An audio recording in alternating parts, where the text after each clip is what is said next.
a couple of quick announcements. I'm desperately trying to get us a bigger room. We'll see if that ever happens, but we should get it worked out for future quarters.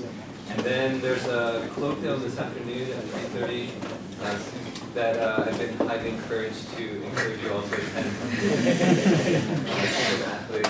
And the cool thing though is it's actually relevant, right? So it's an economist that does machine learning, and she's really amazing, really top notch, and I'm definitely looking forward to it. So, but more eminently, we have Hannaneh Hajishirzi. Yeah, that's horrible, I can't say it. Here to give us a talk. And Hannah is a new research scientist here, technically in EE, but doing a lot of collaboration in CSE and across other departments. And Hannah has a really interesting background because I think for her PhD work she was working more in AI and knowledge representation area, and more recently has really made a very serious and interesting push into moving into more machine learning and natural language processing types of research. So I'm really enjoying having her here. We've been started just doing a little bit of talking ourselves about some collaborative work, but what she's going to do here is tell you about both machine learning and semantics for grounded language, which has a lot of overlap with interests here, and so I hope this will stimulate lots of interest in discussion. So Thank you. Emma. Thank you very much. So in this presentation, I'm going to talk about learning in two weekly supervised settings.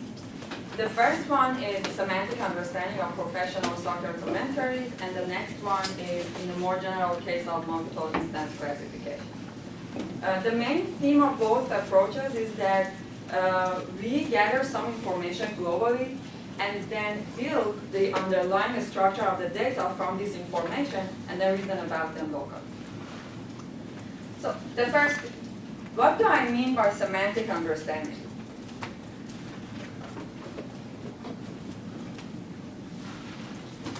What do I mean by semantic understanding? Assume that there is a soccer game going on, meaning that a sequence of events is occurring in this soccer game. By events, I mean something like passes between players or some events like foul and so on.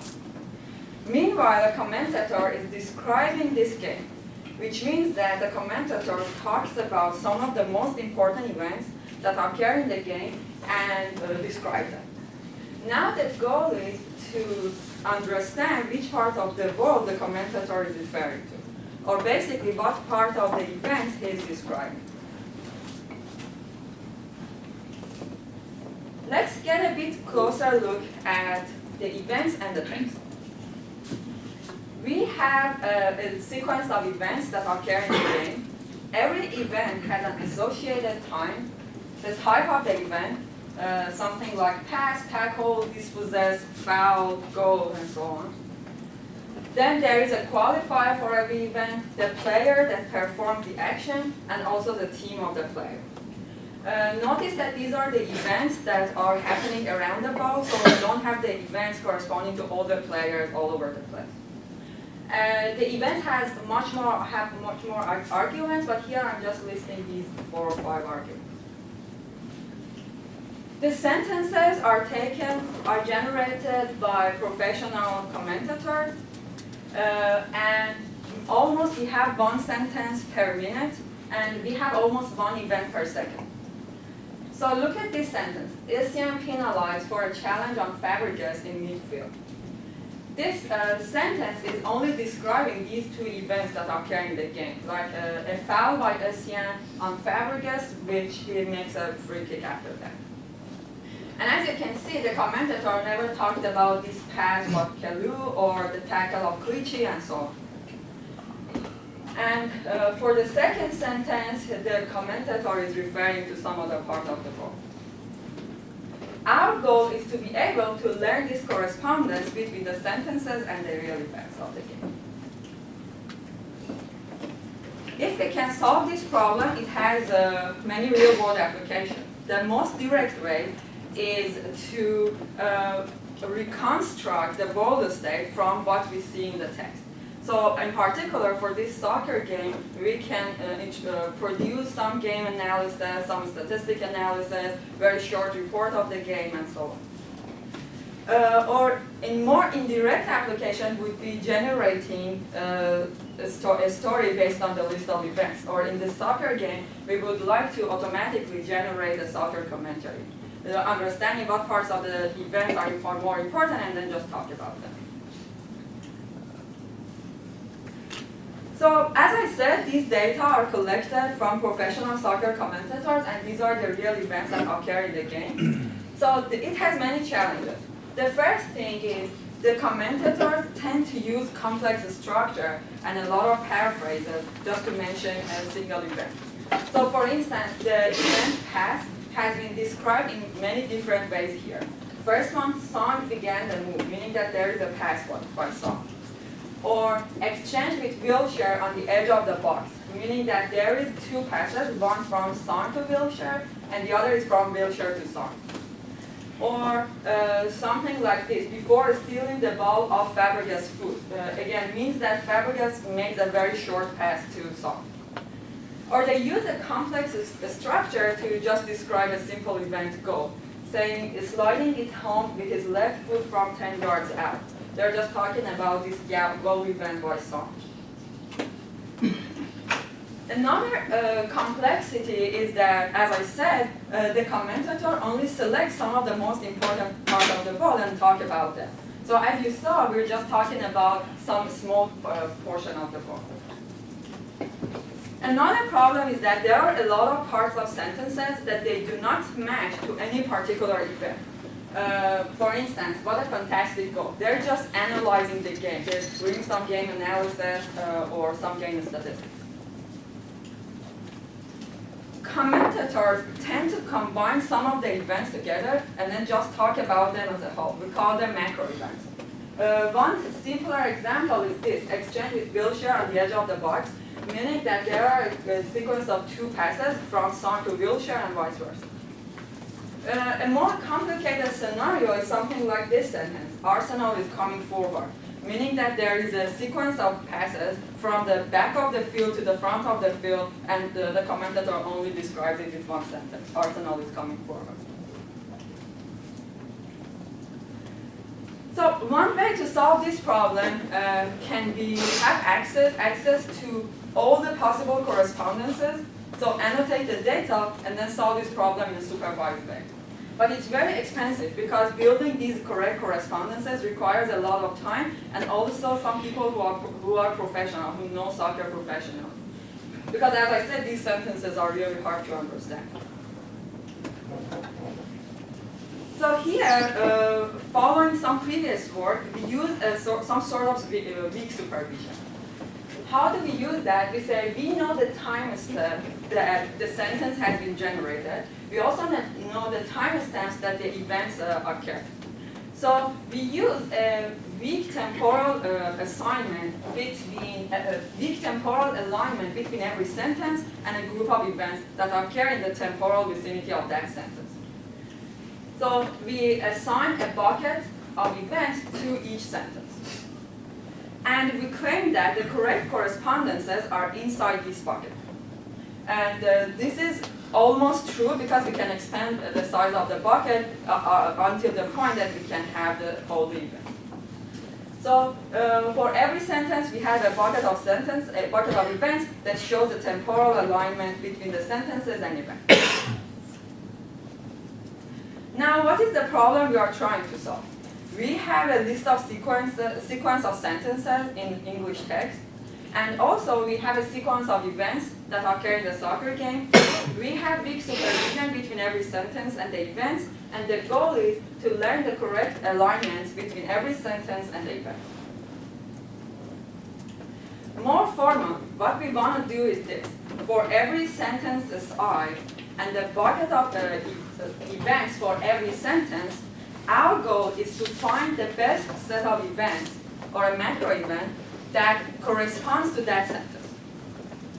So for solving this problem, we need two things. First, we are required to search in this combinatorial space of the bucket of events and find the best set of events that describe this sentence. Right? And this is a search in a combinatorial space. Another thing is how do we measure the correspondence between one sentence and a group of events? So these are two main problems that we want to address here. So first, forget about a group of events. Let's see how can we measure the correspondence between the sentence and one event. To that purpose, what we need is really to first model this correspondence. How do we model it? We pair every sentence with the corresponding event that we are talking about. So for instance, here we're talking about this sentence. Chelsea looking for penalty as Meluda's header hits Koscielny, and the event is foul head Chelsea and Meluda. And our goal is to learn this particular pattern inside this pair. And how do we do that? We do that by studying the behavior of this pair with respect to all the other pairs among the data. And we have this intuition that a pair is good if this pattern of correspondence occurs frequently among the data. So as I said, we need to have access to all the pairs of the game. So what we do, we generate the pairs of sentences and events inside the bucket. Now we have to pull up all the pairs inside the, for the whole game. Let's get back to our intuition. We say a pair is good if the pattern of correspondence inside the pair occurs frequently among the data. This really means that this pair should be popular among the data. And to be able to capture the popularity of one pair among the data, what we need is to be able to compute the similarity between two pairs. So now the main important question is, how do we compute the similarity between two pairs? Let's look at these two pairs. The sentence is exactly the same. Chelsea looking for penalty as Meluda's header hits Koscielny, but the events are different. One is pass, head, Chelsea, Meluda. The other is foul, head, Arsenal, Koscielny. How can we measure the similarity between these two pairs? One idea can be use cosine similarity or something like Euclidean similarity and count the number of items that share between these two pairs. But this is really not a good idea. Why? Because this doesn't capture the pattern of correspondence inside the pair. What we really care is something like this, that the co-occurrence of the words inside the sentence and the arguments of the event really matter. We don't want to assign similar weight to all the words and all the arguments. For instance, for the first sentence, these are important features. Chelsea is shared between these two, Meluda is shared, and header is shared.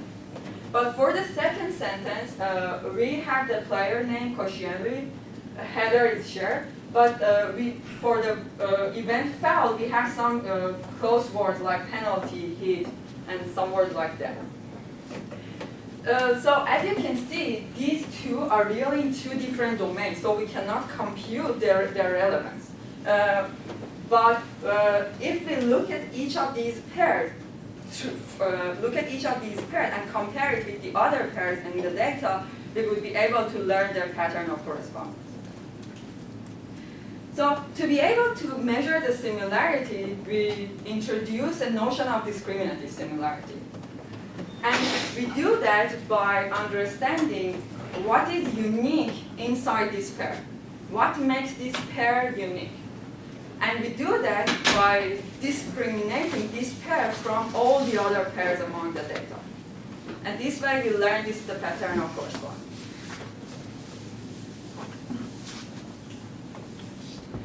So how do we learn this? How do we capture these pair models? We apply and we extend an idea from vision community, which was exemplar SVMs. And the idea is this. We want to discriminate this pair from all the rest. So we train an SVM classifier. We assign one positive example here, which is the pair that we are talking about, and we have a lot of negative examples. This way, we learn a classifier corresponding to this pair. And the features that we used here are just simply a bag of words for the sentence and all the arguments in the event. But then the question is, how do we generate a negative example? What we really mean by a negative example? We artificially build negative example to capture this difference between different pairs. So we say for the sentence S and the event E, the negative examples are as follows.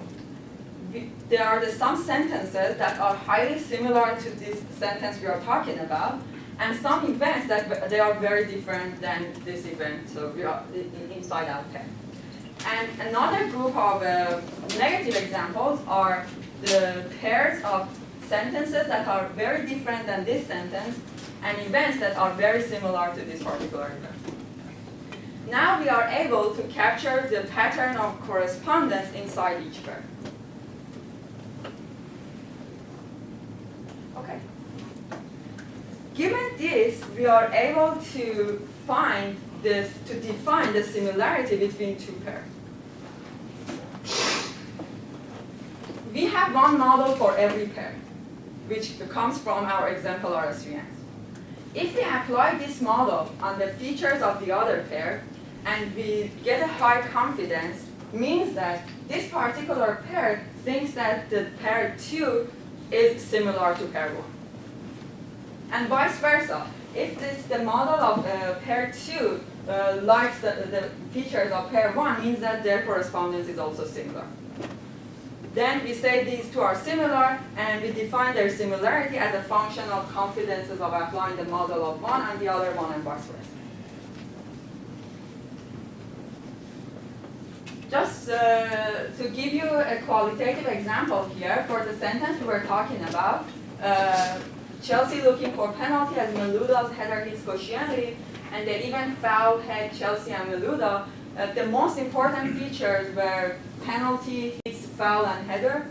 And the next set that had high difference with these were looking, chance, Chelsea, City, clear, and tap. And the most similar pair to our case was this one. Alex Song is too strong for Essien, who goes down looking for a foul, with the event foul, long ball, Chelsea, and Essien. And as you can see, they are also talking about a foul event here. Okay. Now we are able to build the structure of the data. We define the similarities between two nodes. We build a graph, a similarity graph as follows. We assign every pair to one node, and then we connect two nodes to each other if they are similar to each other. And then the weight of the edge is actually the similarity between two pairs. Now our goal is to rank the pairs, or the popularity of the pairs, inside the similarity graph. How can we find popular pairs? Now we are going to the next question. Can we say this? A pair is popular if it has many similar pairs. This is really not enough, because given this definition, we really do not take into account the degree of similarity between two pairs, and also the rank or popularity of this particular pair, of these similar pairs.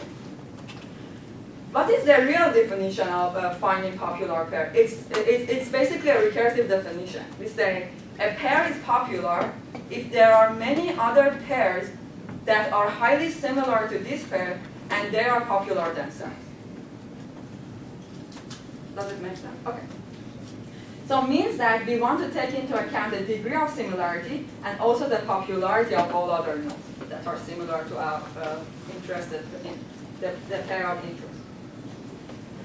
But look at this definition. It is very similar to the PageRank definition, Google PageRank definition. What you want to do over there is that you say a page is important if there are many other pages that are important and have a link to this particular pair. So we extend this PageRank algorithm, basically a random walk ranking algorithm, over our similarity graph. just to remind you how does the PageRank algorithm work is as follows. At each iteration, with some probability, we consider all, for each pair or for each node, we consider all the neighboring nodes and then propagate their rank or their popularity according to the weight of this edge. So basically in PageRank, this edge is 0, 1. Here we have a weight on top of it, which is the similarity between two pairs. And we continue until the values converge. And now we have the final rank of all these nodes.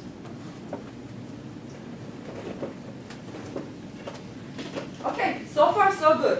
What we have done so far is to model the correspondence between every sentence and every event. And we build the pair models. Then we do popularity ranking and rank all these pairs corresponding to each other. But our question is about the buckets. So we look at the ranks of all the pairs inside each bucket. So now we have the rankings here.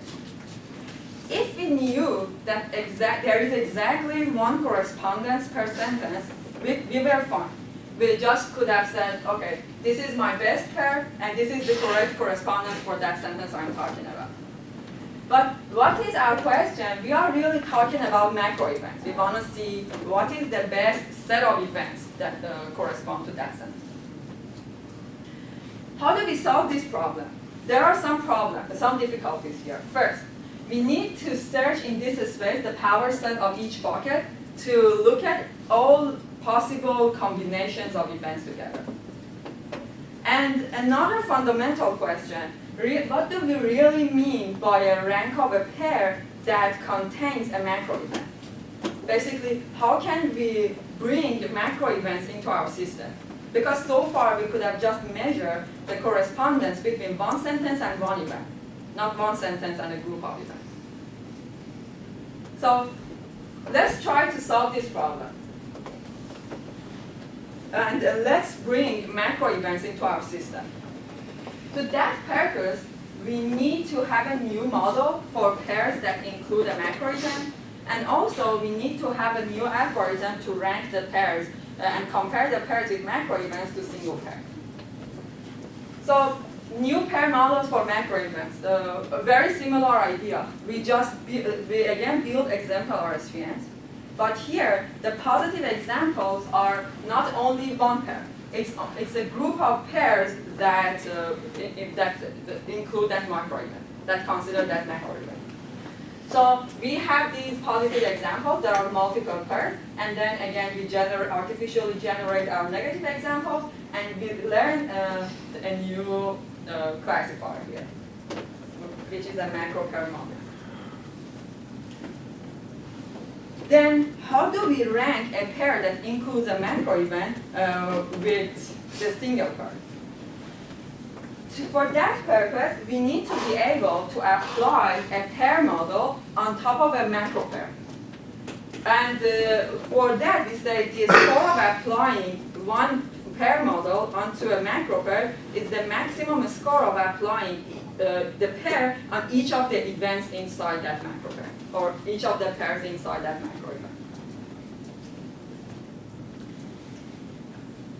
Now let's get back to our problem. We want to find the best macro event here that describes the sentence. Again, we need to search for all the possible macro events here. Basically, it's a search in the power set of each bucket. And we want to find the maximum correspondence. But now we know how to measure this correspondence. Still, the search is exponential. But there is the good news that this ranking function, this measuring function that we use is submodular.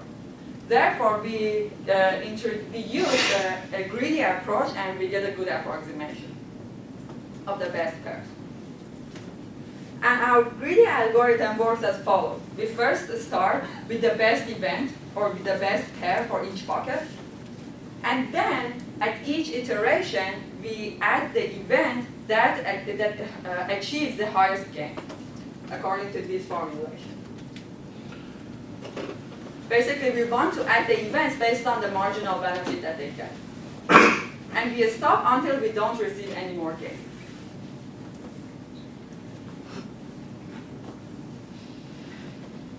In our experiments, we tested on a group of professional soccer commentaries and also the real events that occur in the corresponding games. For evaluation purposes, we manually annotate about 8 games. We have about 900 sentences. The event log includes 15,000 events. There are 2,200 words and about 300 players. In total, we have 38,000 pairs on the average of 42 pairs in each bucket. But when you look at the ground truth labels, we had almost 1,400 correct pairs, with the average of 2 events per bucket. And again, our task is to find the best macro event corresponding to every sentence. We compare our approach with some baselines and also the state of the art. For the controls, we did these 2 steps. We first wanted to replace the ranking algorithm with just finding the pairs with most similar nodes. And also we wanted to replace the pair model with a simple similarity metric. Basically, we wanted to replace the discriminative similarity with Gaussian or Euclidean similarity. We compared with the state of the art of Percy Leong's approach. It was a generative model from 2009. And also we compared with multiple instance learning. So here are our results for paired game. This is the F1 of the correct correspondences, and these are the game paths. The black one is our approach, and as you can see, we are consistently higher across all different games. We also compare our approach with the state of the art and the baseline in terms of the average accuracy for these measures F1, AUC, precision, and recall. The red one is our approach, and as you can see, we are the highest, except a little bit in precision. But F1 and AUC, as you can see, we are significantly higher. And the same goes with the baselines. No pair rank, no pair model. Just to sanity check, we also computed the F1 when we increased the cardinality of macro events. As you can see, when we increased the size of the macro event from 1 to 4, the accuracy improved dramatically, but after that we almost didn't gain anything. And here are some qualitative results, some cool results that we got from our data. So call is sent off for a launch unquestionably. It was poor, it was late, but I'm not entirely sure that should have been read. So this sentence is talking about a foul by Cole unquestionably, which ended up a red card. And as you can see, we found those events. Cole foul, questionably foul, and Joe Cole receives a red card or a card. But notice there is no mention of foul or card in this sentence. First attack for Drogba, out-muscling Sagna and sending an effort in from the edge of the box, which is blocked. And Song then brings down Drogba for a free kick.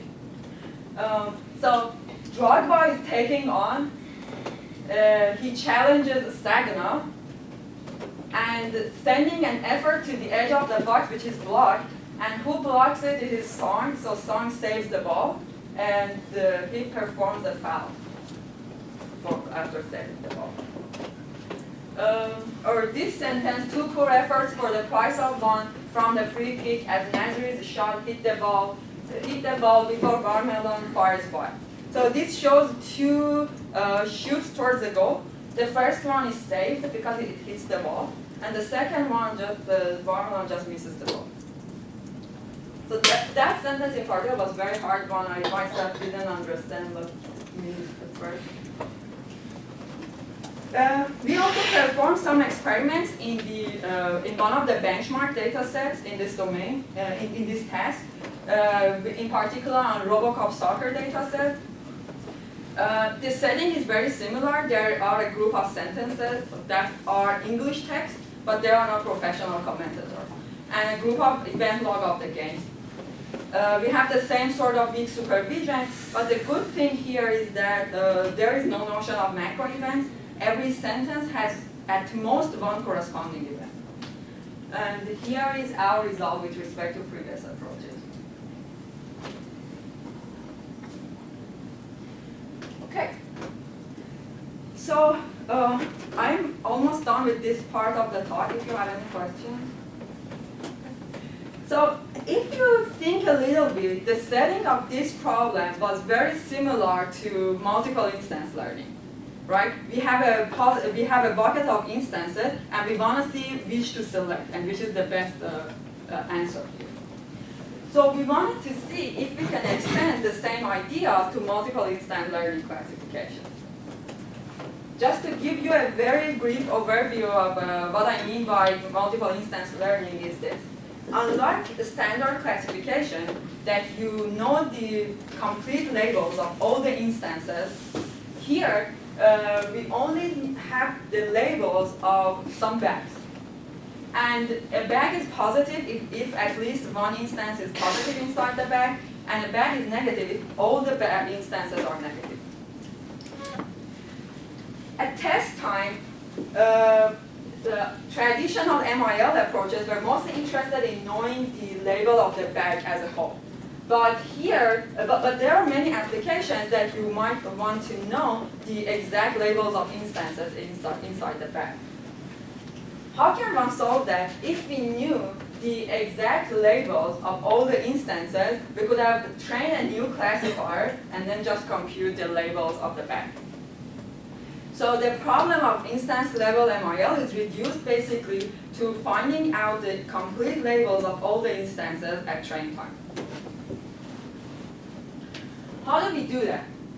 For capturing the correct labels of instances, we want to take advantage of the only source of information which we are certain about, which are negative examples.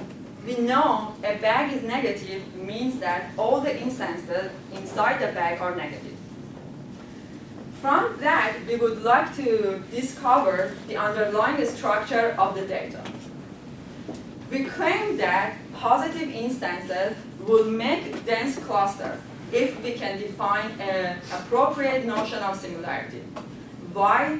Because they are all similarly different from the negative instances.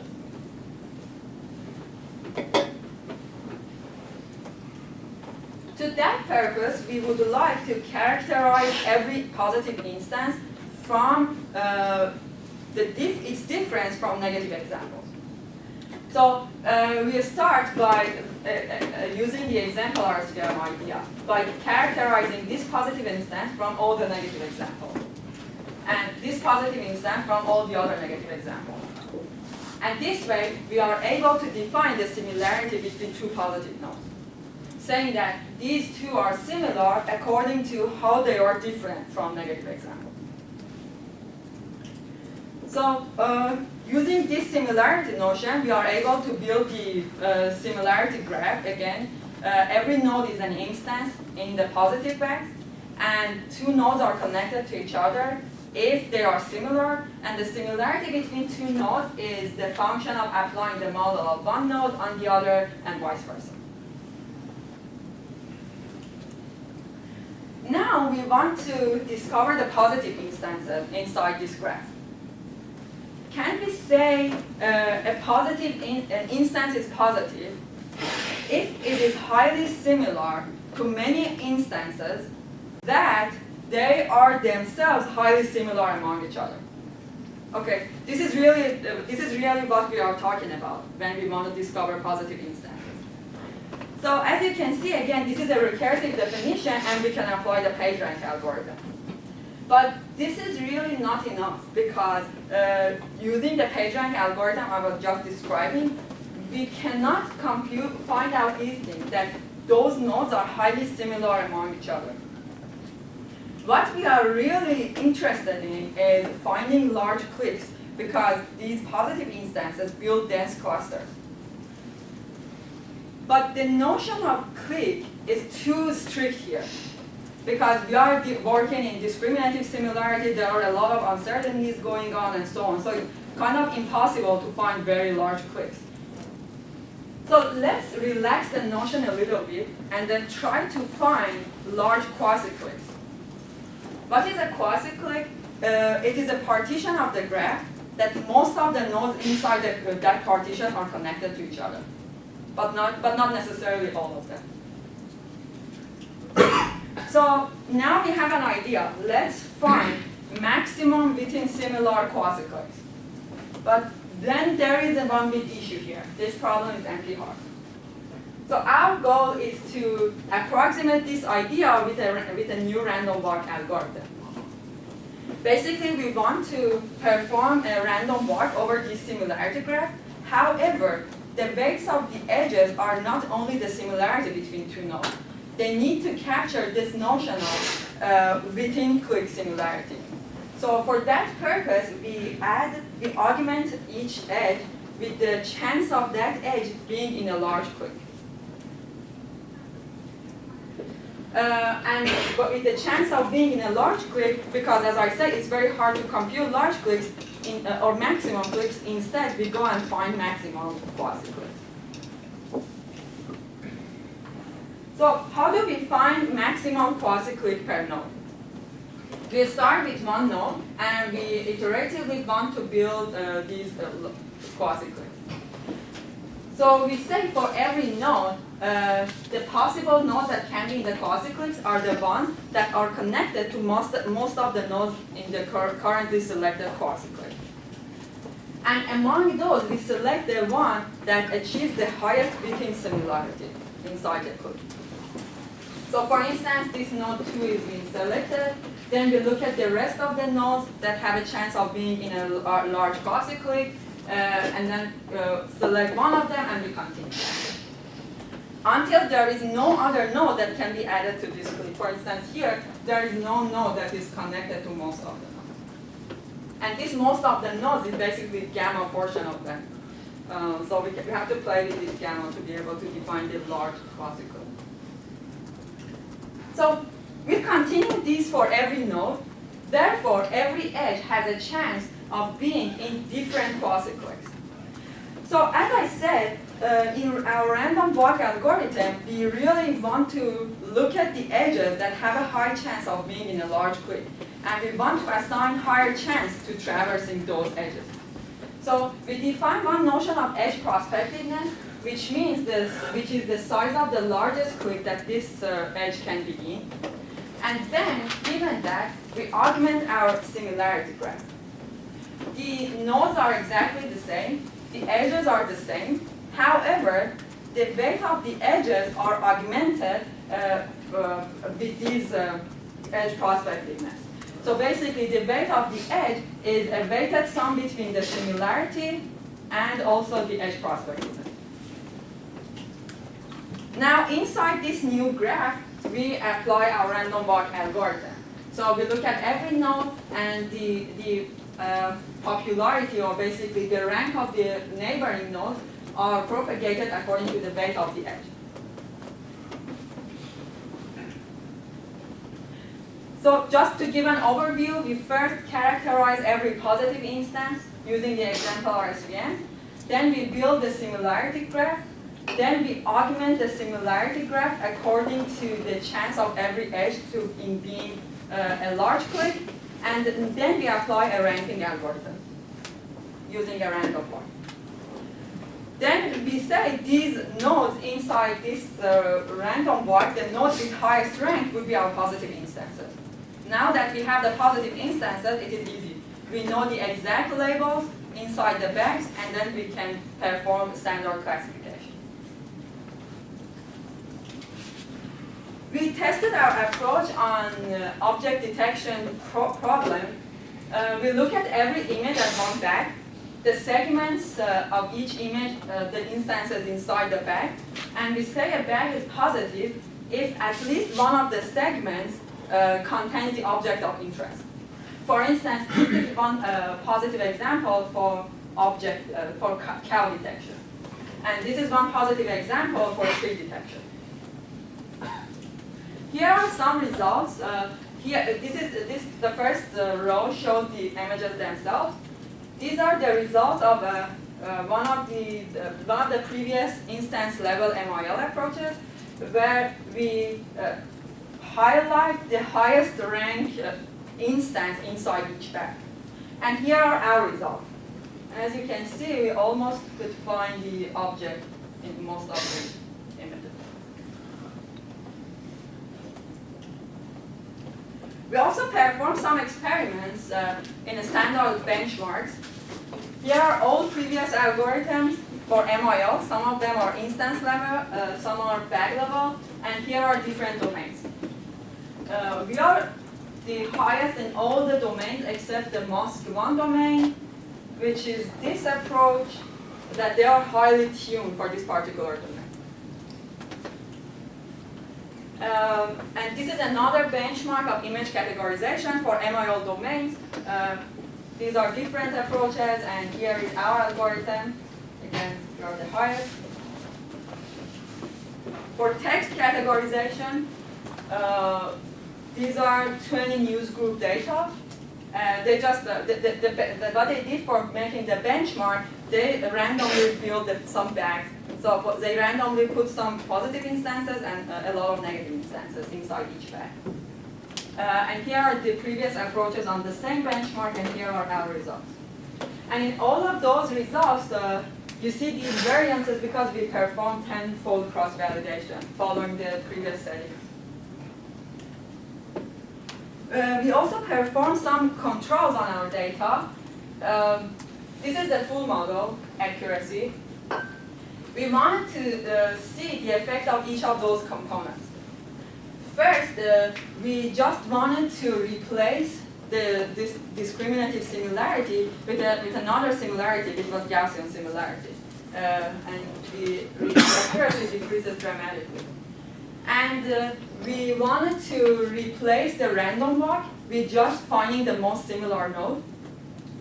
A node which has many similar nodes. And also we replace the edge prospectiveness, just totally remove it, and we remove this similarity score from the edge in the random walk algorithm. And as you can see, in all of those measures, the accuracy decreased a lot.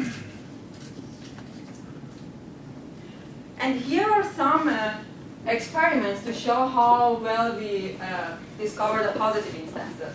This is on our own data set of object detection. And we also performed MISVM versus us. Unfortunately, in the other benchmarks, we didn't have access to the correct instance level. We just had the bag level instances, so we couldn't compare to those, except for text categorization, which again we compared with MISVM. And these are all domains. Here is the F1. Okay. So just to summarize, what I showed here was an approach in learning in two weakly supervised settings. The main idea was to characterize every instance according to all other instances in the domain. And then we built the underlying structure of the data, and finally we ranked those instances and then reason locally inside each bucket or inside each bag. And what I would like to continue is applying these ideas, kind of solve the story generation problem, or for the soccer domain, automatically generate soccer commentaries. We still didn't solve one problem in the macro event domain, some sentences like Arsenal is coming forward. Still, our approach cannot capture that. We need some sort of planning ideas to be able to understand, okay, what is the current state, what is the next state, can we capture these scenarios? A more general setting is event recognition from natural language text without having access to the world states. Or basically, can we say something like that? Can a domain knowledge or some ontology, would replace the need of having access to the event logs, because having access to those event logs is very expensive. So for my particular soccer example, there were really human annotators who sit and annotate all the events that occur in the soccer game, which was very expensive. And one more thing is, can we learn the correspondence between two different domains, totally different domains, like from text to speech, or text to vision, to images, and so on. Okay, thank you very much.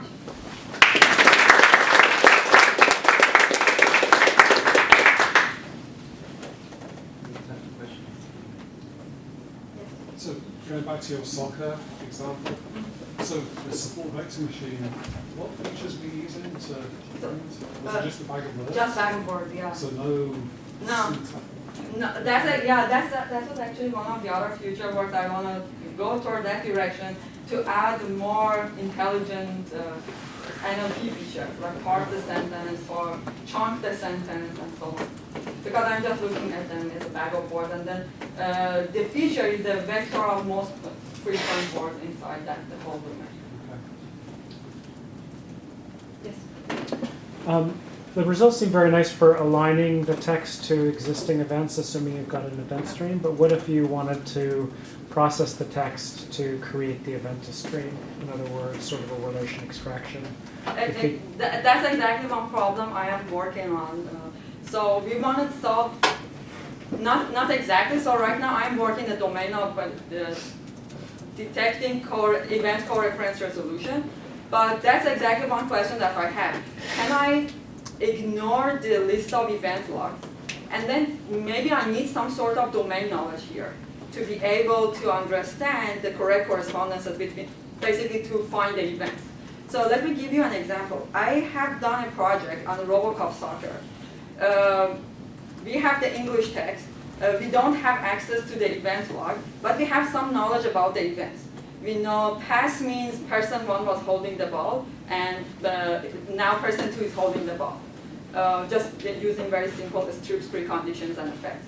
And then, given this information, and it was on RoboCop soccer, the domain was much simpler, the sentences were much simpler, I could have learned with some kind of heuristic that the word pass occurs and so on, and this domain knowledge, I could have found the correct events corresponding to every sentence. So I'm wondering if I can apply similar ideas in more complex domains, like the real soccer, or even a more natural language text. So it sounds like one approach is attempting to use domain knowledge instead of the event stream, but another approach would be to use the same multi-instance learning that you are with an event stream at training time, and then try to do it without the event stream at test time. Yeah, I think that's a good idea. Yeah, I haven't tried that, but yeah, that's a very good idea. I mean, I think you need domain. I think people can't pass those sentences without domain knowledge. Like one of your examples is quite interesting, in fact, because it said something like Wilshire stole the ball off Fabregas's first. You cannot find it. Probably sounds like Wilshire tackled Fabregas, but I know for a fact they used to play for the same team. Come on, so, if you were given, 1,000, 1,000 events in the corresponding documents, I bet you could figure it out, and then you could do it. I think you have enough training. For that purpose, you need to have a lot of training data, but the problem is it's very hard to get access to that training data. So first, we really didn't have access to all the professional soccer commentaries and all the corresponding events. So getting training data is going to be very hard. That's true. But again, the question is, do you need to have the corresponding events, or do you just need to have the event stream that you... Event stream, you mean event types? Basically. Because you're doing the alignment, right? Yeah. So after that, anyway, we can talk about it more. Sure.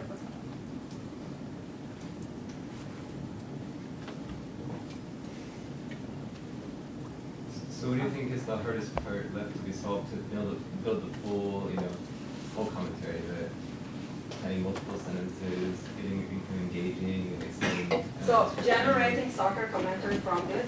So the main question that I started to look at was do segmentation.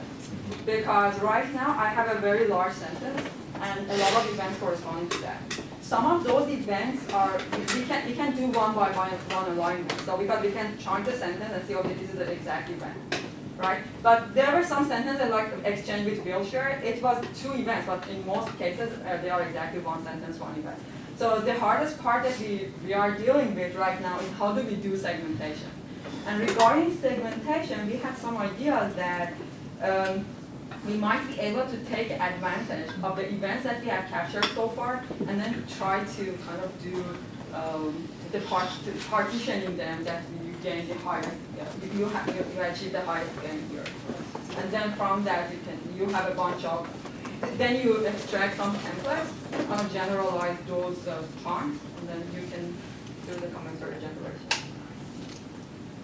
A lot of these issues have to do with just the specific choices made in like how the events were annotated. Right? I mean, an exchange event could be a 1-line thing if it could be annotated that way. Or, that's true. so, That's true. But yeah, in my case, yeah, it was exactly 2 events. That's true. I mean, But maybe- still, in some cases, like Arsenal is coming forward, you have to have a lot of sequences of events. Well, I mean, that could just be like a coming forward event.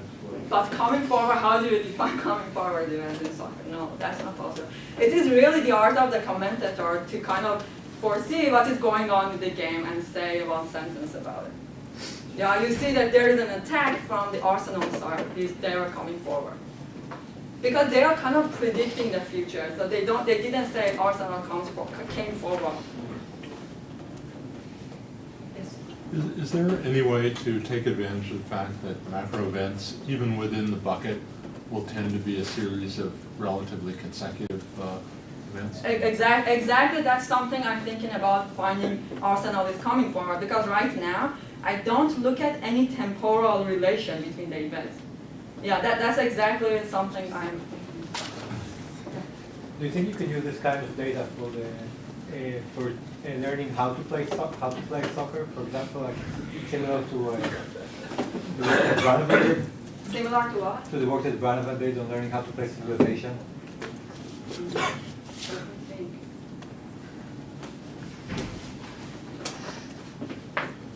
It is harder, right? Because it's just talking about the events around the ball. Mm-hmm. It's not talking about the other players' positions and so on. So maybe I can give some strategy, but it's gonna be a very crude type of strategy. Okay, thanks.